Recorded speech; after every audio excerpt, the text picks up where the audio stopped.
ਦੋਸਤੋ ਅੱਜ ਲੋਹੜੀ ਦਾ ਦਿਨ ਹੈ। ਲੋਹੜੀ ਪੰਜਾਬ ਦਾ ਤਿਉਹਾਰ ਦੁੱਲੇ ਬੱਟੀ ਦੀ ਲੋਹੜੀ। ਤੇ ਅੱਜ ਮੈਂ ਪਹੁੰਚਿਆ ਵਾਂ ਲਾਹੌਰ ਦੇ ਅੰਦਰ ਕਬਰਸਤਾਨ ਮਿਆਨੀ ਸਾਹਿਬ। ਉਹਦੇ ਵਿੱਚ ਕਬਰ ਹੈ ਉਸ ਮਹਾਨ ਸ਼ਖਸੀਅਤ ਦੀ ਜਿਸ ਦੇ ਨਾਮ ਸਦੀਆਂ ਤੋਂ ਲੋਹੜੀ ਐਸੋਸੀਏਟ ਕੀਤੀ ਜਾ ਰਹੀ ਹੈ। ਉਹ ਮਹਾਨ ਸ਼ਖਸੀਅਤ ਦੁੱਲਾ ਬੱਟੀ, ਉਹਨਾਂ ਦੀ ਕਬਰ ਮੁਬਾਰਕ ਇਹ ਹੈ ਉਹ ਪੰਜਾਬ ਦਾ ਸ਼ੇਰ ਸੁੱਤਾ ਪਿਆ ਇੱਥੇ, ਜਿਸ ਨੇ ਆਪਣੇ ਵੇਲੇ ਦੇ ਹਾਕਮਾਂ ਨੂੰ ਨੱਥ ਪਾਈ। ਸੰਦਲਬਾਰ ਪੰਜਾਬ ਦਾ ਫਖਰ ਬਣੀ ਔਰ ਦੁੱਲਾ ਬੱਟੀ ਹਮੇਸ਼ਾ ਪੰਜਾਬ ਦੀ ਤਾਰੀਖ ਦੇ ਵਿੱਚ ਅਮਰ ਹੋਇਆ। ਅੱਜ ਅਸੀਂ ਕਿਸਾਨਾਂ ਦੇ ਹੱਕਾਂ ਦੀ ਗੱਲ ਕਰਦੇ ਹਾਂ, ਲੇਕਿਨ ਸ਼ਾਇਦ ਅਸੀਂ ਇਹ ਨਹੀਂ ਜਾਣਦੇ ਕਿਸਾਨਾਂ ਦੇ ਹੱਕਾਂ ਦੀ ਗੱਲ ਕਰਨ ਵਾਲਾ ਇੱਕ ਸ਼ਖਸ ਦੁੱਲਾ ਬੱਟੀ ਵੀ ਹੈ ਸੀ। ਦੁੱਲਾ ਬੱਟੀ ਰਾਜਪੂਤ ਕਬੀਲੇ ਦਾ ਉਹ ਫਖਰ, ਪੰਜਾਬ ਮਿੱਟੀ ਦਾ ਉਹ ਫਖਰ, ਜਿਸ ਨੇ ਉਸ ਵੇਲੇ ਦੇ ਬਾਦਸ਼ਾਹ ਅਕਬਰ ਨੂੰ ਨੱਥ ਪਾ ਦਿੱਤੀ। ਬਾਦਸ਼ਾਹ ਅਕਬਰ ਦੇ ਨਾਲ ਉਸ ਦਾ ਕੀ ਮੁਤੱਕਾ ਸੀ, ਕੀ ਰੋਲਾ ਸੀ, ਇਹ ਜਾਣਨ ਦੀ ਬੜੀ ਲੋੜ ਹੈ। ਉਸ ਵੇਲੇ ਜਿਤਨੇ ਟੈਕਸਿਸ ਲਾਏ ਜਾ ਰਹੇ ਸੀ ਆਮ ਕਿਸਾਨ ਤੇ, ਦੁੱਲਾ ਬੱਟੀ ਉਸ ਦੇ ਖਿਲਾਫ ਸੀ।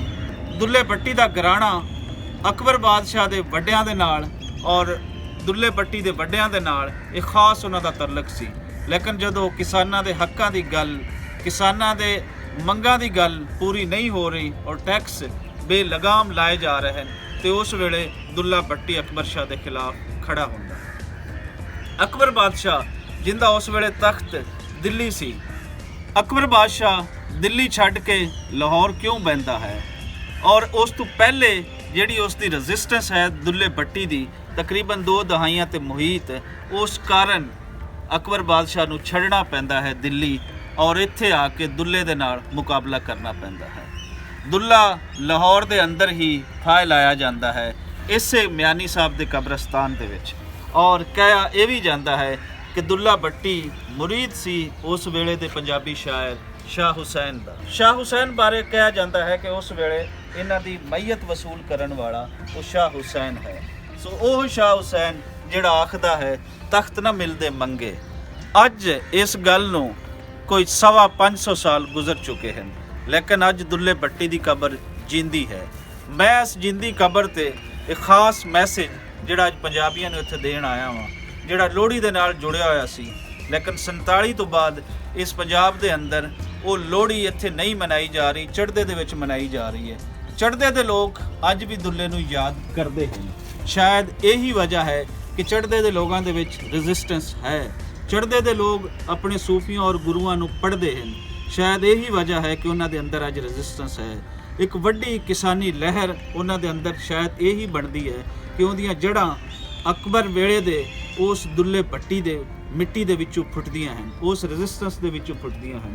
ਪੰਜਾਬੀ ਜ਼ਬਾਨ ਕਦੇ ਨਹੀਂ ਇੱਥੇ ਪੜ੍ਹਾਈ ਗਈ 47 ਤੋਂ ਬਾਅਦ। 47 ਤੋਂ ਪਹਿਲੇ ਗੋਰੇ ਨੇ ਜੋ ਪਾਬੰਦੀ 1865 ਵਿੱਚ ਲਾਈ ਸੀ, ਉਹ ਪਾਬੰਦੀ ਅੱਜ ਵੀ ਕਾਇਮ ਹੈ। ਇੱਥੋਂ ਦਾ ਜਿਹੜਾ ਕਾਲਾ ਗੋਰਾ ਸੀ ਉਸਨੇ ਪਾਬੰਦੀ ਪੰਜਾਬ ਦੇ ਉੱਤੇ ਉਹ ਮੁਸੱਲਤ ਰੱਖੀ ਹੋਈ ਹੈ। ਸ਼ਾਇਦ ਇਹੀ ਵਜ੍ਹਾ ਹੈ, ਬਲਕਿ ਹਕੀਕੀ ਇਹੀ ਵਜ੍ਹਾ ਹੈ ਕਿ ਪੰਜਾਬ ਦੇ ਅੰਦਰ ਅੱਜ ਦੁੱਲਾ ਬੱਟੀ ਪੈਦਾ ਨਹੀਂ ਹੁੰਦਾ। ਪੰਜਾਬ ਦੇ ਅੰਦਰ ਅੱਜ ਦੌਲੇ ਸ਼ਾਹੀ ਰਾਜ ਹੈ, ਦੌਲੇ ਸ਼ਾਹੀ ਚੂਹਾਂ ਦਾ ਰਾਜ ਹੈ, ਦੌਲੇ ਸ਼ਾਹੀ ਚੂਹੇ ਪੈਦਾ ਹੁੰਦੇ ਹਨ। ਕਿਉਂ ਨਾ ਪੈਦਾ ਹੋਣ ਕਿ ਜਦੋਂ ਤੁਹਾਨੂੰ ਸਿਖਾਇਆ ਹੀ ਇਹ ਜਾਵੇਗਾ ਕਿ ਤੁਸੀਂ ਆਪਣੀ ਧਰਤੀ ਦੇ ਨਾਲ ਮੁਹੱਬਤ ਨਹੀਂ ਕਰਨੀ, ਤੁਸੀਂ ਆਪਣੀ ਧਰਤੀ ਦੇ ਨਾਲ ਹਮੇਸ਼ਾ ਟੁੱਟਿਆ ਹੋਇਆ ਰਹਿਣਾ ਹੈ। ਜਦੋਂ ਕੋਈ ਧਰਤੀ ਟੁੱਟੇਗਾ ਤੇ ਉੱਥੇ ਕਿੱਥੇ ਦੁੱਲਾ ਬੱਟੀ ਪੈਦਾ ਹੋਏਗਾ? ਦੁੱਲਾ ਬੱਟੀ ਤਦੇ ਪੈਦਾ ਹੋਏਗਾ ਜਦੋਂ ਧਰਤੀ ਦੀ ਮੁਹੱਬਤ ਉਹਦੇ ਵਜੂਦ ਦੇ ਵਿੱਚ ਪੁੰਗਰੇਗੀ।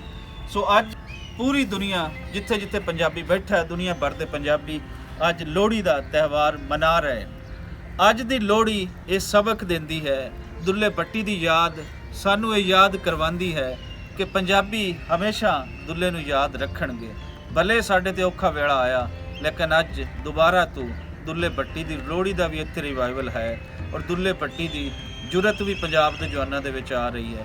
ਪੰਜਾਬੀ ਆਪਣਾ ਰਾਜ ਆਪ ਲੈਣਗੇ, ਆਪਣੀ ਬੋਲੀ ਆਪ ਪੜ੍ਹਨਗੇ, ਇਸ ਸਕੂਲਾਂ ਦੇ ਵਿੱਚ ਪੜ੍ਹਨਗੇ, ਕਾਲਜਾਂ ਦੇ ਵਿੱਚ ਪੜ੍ਹਨਗੇ ਔਰ ਯਾਦ ਰੱਖਣਗੇ ਕਿ ਸਾਡੇ ਲੋਕ ਜਿਨ੍ਹਾਂ ਤੇ ਅਸੀਂ ਫਖਰ ਕਰਨਾ ਹੈ ਉਹ ਦੁੱਲਾ ਬੱਟੀ ਜਿਹੇ ਮਹਾਨ ਲੋਕ।